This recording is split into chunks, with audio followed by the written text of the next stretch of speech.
Welcome back to the Prairie Shepherd. Today, what I'm talking about is how you should think about training your dog. It's the philosophy that you pick up when training your dog. I know you go on YouTube and you see these videos of these guys with these perfect dogs.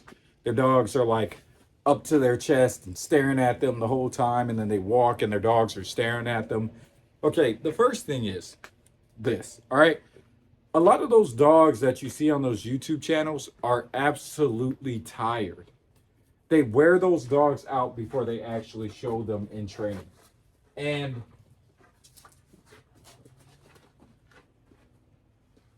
when they train those dogs to that point, it's easier for those dogs to look as well behaved as they actually look.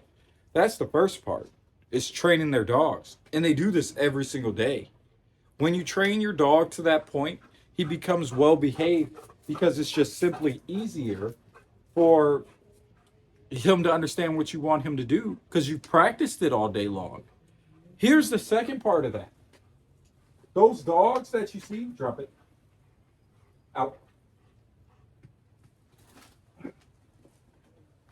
Those dogs that you see on those videos are around dogs constantly all day, and not just like at the dog park. Those dogs are around mentor dogs, dogs that have been doing things for a very long time that they're learning from. They're around a lot of dogs. They're around dogs that they get to socialize and play with, and they're around a lot of people. Those dogs are ultimately trained, and they're doing it every day for 8 hours a day. 8 hours a day. They're constantly going through this. You're not training your dog for 8 hours a day, and you don't have a gigantic facility where your whole job and whole life dedication is training your dog. You have things to do. Your dog's not going to be as trained as those. So one, they're very tired from training all day. They've been practicing the same repetition of skills for a very long time. Two, their dogs are usually socialized around a whole bunch of dogs more than the average dog, and around a whole bunch of people more than the average person. Here's the third thing. The dogs that they're buying, those dogs usually cost a fortune because they're using them for their videos to make a fortune. A lot of the times they're picking these breeds and they know their temperaments. They usually know the father and the mother, they know their bloodline.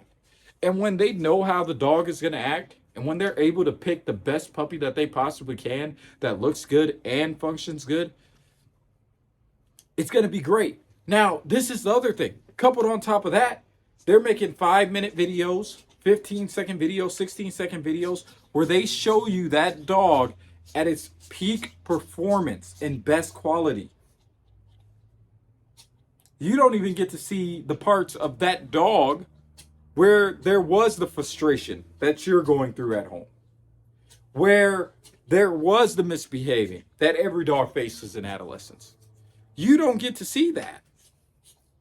So you can't just follow some guy off of YouTube and blindly follow him and listen to what he has to say. You should question what they're saying. And that's what's happening. That's what it is. And it's sad because we as dog trainers can't really help people when we're stuck in this commercial way of teaching, where we're teaching people this information and it's true, it does work, but it's not completely accurate of the situation that their dogs are going through and that their dogs are putting through, the type of training that they're being put through. I can bring any dog with me and make it into a great dog if I don't have to work all day and my only job is to train dogs. And you have to think. This is the last thing that I'll talk about. It'll only take a few seconds, but you have to think. When you go to take your dog to the dog trainer and your dog trainer is training your dog, and then they bring it back to you and say, here's this dog trained. If you don't keep up with that same type of routine and with those same mannerisms that that dog trainer had when he was training your dog, building the bond that you were supposed to be building with your dog, you're not going to get the same results. Even if you go to that place and they train you on how to teach your dog, you're still not going to get the same results. What you need to do is take the time to practice these skills and to learn this information for yourself so that you can do it yourself and put the work in. That's the biggest thing. Go ahead, like the video, subscribe, comment below, Tell me what you think. This is the Prairie Shepherd out.